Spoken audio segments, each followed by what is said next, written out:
Thank you.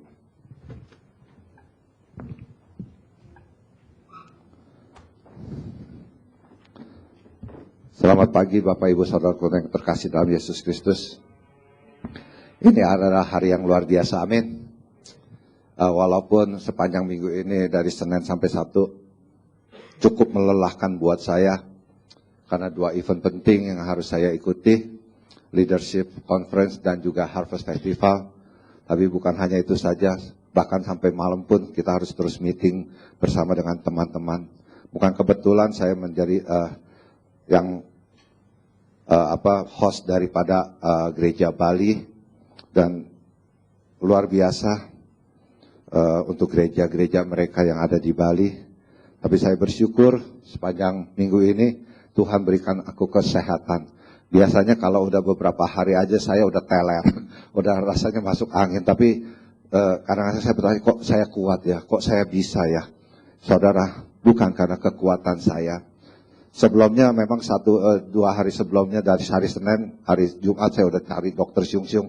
Dok, saya tolong suntik vitamin C dulu nih. Kayaknya 1 minggu ini saya akan teler nih.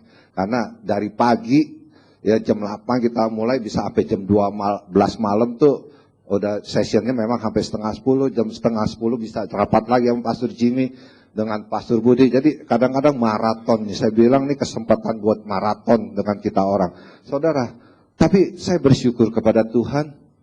Pagi-pagi saya harus dari rumah. Tapi saya bersyukur Tuhan berikan kesehatan yang sempurna kepada saya hingga saya boleh berdiri hari ini. Dan sebetulnya hari ini adalah Pastor Yusak. Tiba-tiba Pastor Yusak katakan Jumat dia harus ke Surabaya. Dan saya minta Ibu Yuli Apika datang. Saya nggak tahu kenapa. Ya, saya bersyukur aja hari ini kita akan menikmati hadirat Tuhan yang luar biasa. Amin. Bapak Ibu Saudaraku yang terkasih dalam Yesus, nggak berasa kita udah masuki hari yang ke-21 di dalam doa puasa kita. Amin. Siapa yang puasa? Yang nggak puasa pun nggak dosa. Jangan merasa, waduh saya nggak puasa, saya dosa. Enggak. Cuman inilah kita dilatih. 21 hari saya sudah melewati. Saya bersyukur 21 hari saya bisa mengikuti doa puasa walaupun dalam keadaan meeting sekalipun. Saya tetap ikuti apa yang Tuhan rencanakan dalam setiap kehidupan kita. Amin.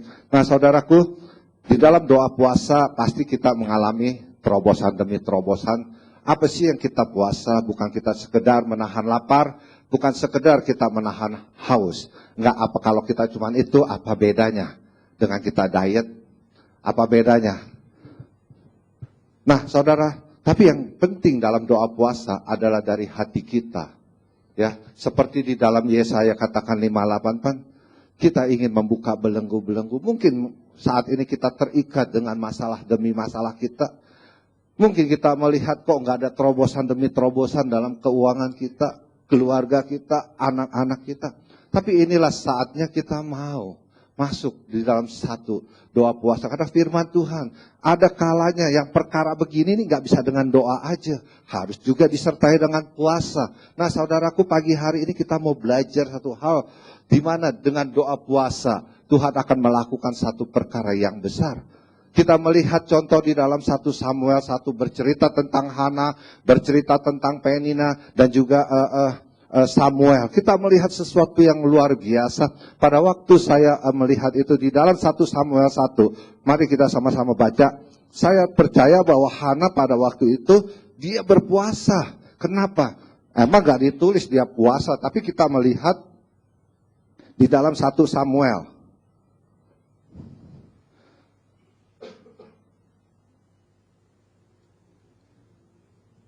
Puasa saya gak dikasih air kali. Haleluya. Kita melihat di dalam ayat ke-8, lalu Elkana suaminya berkata kepadanya, kepada Hana nih, Hana, mengapa engkau menangis dan mengapa engkau tidak mau makan? Hana pada waktu itu tidak mau makan. Saya percaya dia puasa.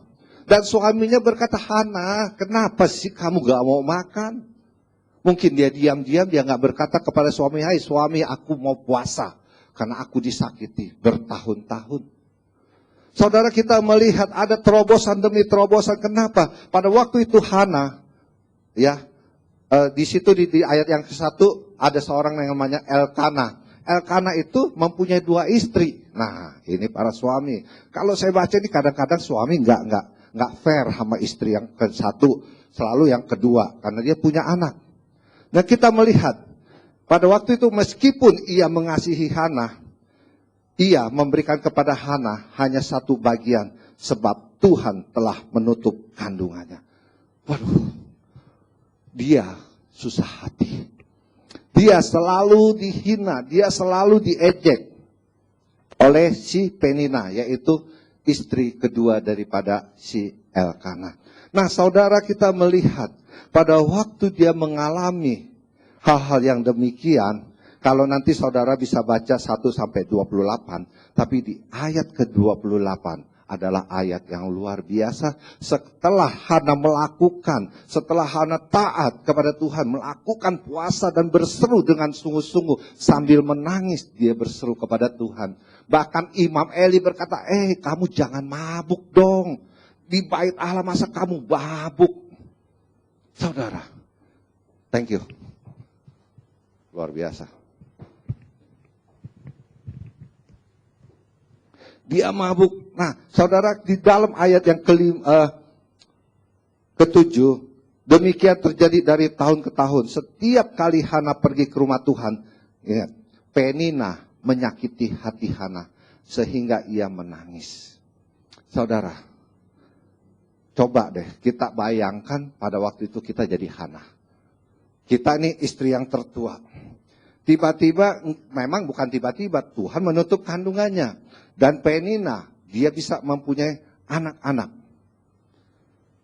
Nah, istri kedua ini selalu mengejek kepada Hana. Mandul lo, syukur lo, mandul. Biar istri pertama mandul, gak disayang. Coba sakit gak hatinya? Ada gak yang bilang gak sakit? Ayo para istri. Sakit gak? Sakit. Saya sebagai lelaki juga sakit kok digituin. Udah ngambil suaminya, disakiti lagi hatinya. Dia menjadi susah. Dia menjadi susah hati. Hana. Dan apa yang Hana lakukan pada waktu dia susah hati? Apakah dia komplain sama Tuhan? Percuma gak ada Tuhan. Percuma gua nyembah Tuhan. Percuma setiap tahun saya memberikan persembahan. Percuma. Adakah begitu? Enggak. Hana malah dia menangis, dia tersungkur. Dia tersungkur. Nah, kita bagaimana? Pada waktu kita mengalami susah hati, kita melihat mungkin, aduh kok anak saya begini gak berubah-ubah, aduh kok suami saya gak berubah-ubah, aduh istri saya kok gak berubah-ubah. Kita susah hati. Atau seringkali kita dalam keadaan ekonomi terjepit. Saya mengalami beberapa waktu yang lalu, anak STH, sarjana teologi, yang namanya sarjana teologi. Pada waktu mengalami masalah, apa dia katakan? Aku gak percaya Tuhan. Aku mau kembali kepada jalanku yang dulu. Saudara, baru terhimpit dengan sedikit masalah keuangan. Dia berkata, aku tidak percaya pada Tuhan. Tuhan gak ada. Tuhan gak adil. Saudara, itu yang sering anak-anak Tuhan hadapi. Jemaat Tuhan di sini pun demikian. Enggak ada perubahan. Saya kadang-kadang kaget kalau dibilang gak ada perubahan. Yang berubah tuh, yang harus berubah tuh siapa? Saya gak bisa mengharapkan istri saya berubah kalau saya tidak berubah. Saya gak bisa mengharapkan anak saya berubah kalau saya tidak berubah.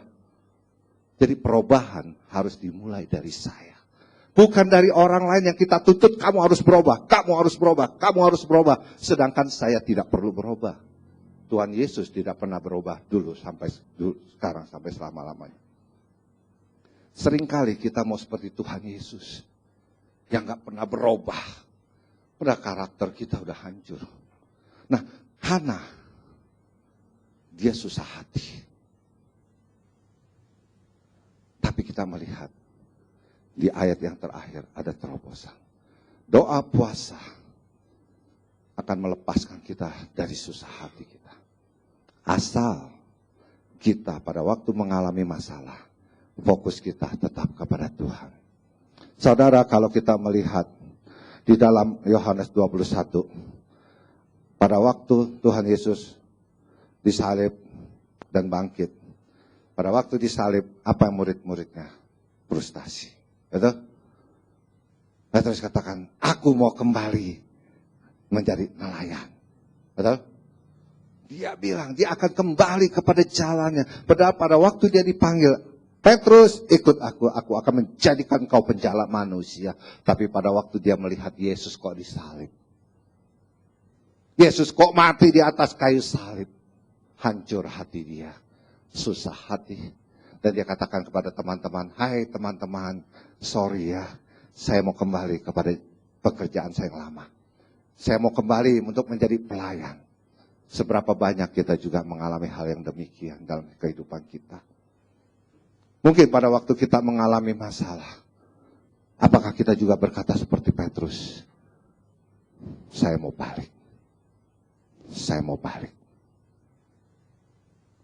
Tapi kita melihat, pada waktu Petrus balik, apa yang terjadi? Sepanjang malam dia menangkap ikan, tidak ada seekor pun yang dia tangkap. Pada waktu dia mengandalkan kekuatannya sendiri, dia tidak dapat berbuat apa-apa. Dan pada waktu itu, pagi-pagi Tuhan berdiri di pinggir pantai. Hai anak-anakku, apakah ada lauk pauk? Dia nggak tanya ada ikan nggak? Dia nggak tanya ada berkat nggak? Nggak. Dia tanya ada nggak lauk pauk? Adakah makananmu? Mungkin Petrus bilang nggak ada. Dia nggak tahu yang bersuara itu Tuhan tadinya.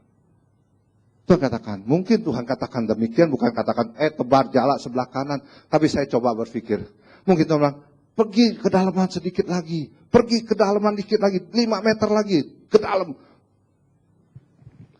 Petrus orang yang taat, tapi sambil mengayuh. Udah semalaman, aku gak ada ikan. Disuruh lagi ke tengah, dasar nih orang. Tapi dia lakukan. Brengsek juga. Udah tahu sepanjang malam gue nelayan asli. Udah gue gak bisa nangkep. Ini lagi suruh ke dalam ngapain katanya. Ini orang gak ada kerjaan. Tapi sambil ngoceh. Dia dayung perahunya. Hai teman-teman ayo ke tengah sedikit. Dia sambil ngoceh. Tapi satu hal saya melihat.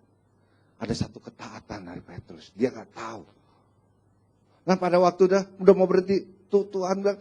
Terus dikit lagi, aduh udah capek sepanjang malam, gak tidur, gak dapat ikan, sekarang suka dalam. Tadi saya udah dari sana.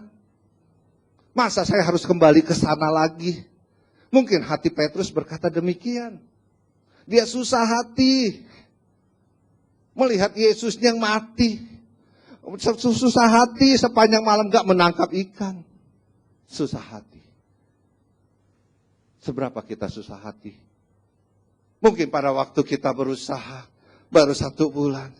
Loh, gak ada uang masuk, yang ada uang keluar gaji. Kapan masuk duit saya? Mungkin dalam hal anak kita, aduh udah tahun-tahun lu gak pernah berubah dari dulu. Mungkin kita punya susah hati sebagai orang tua. Atau mungkin kita udah kerja, aduh bete banget nih punya direktur begini gak mau naik gaji. Mungkin itu menjadi susah hati buat kita. Tapi apakah kita ngedumel terus? Mungkin Tuhan bilang, tetaplah nak stay di sana nak. Mungkin ini ujian yang harus kamu lewati.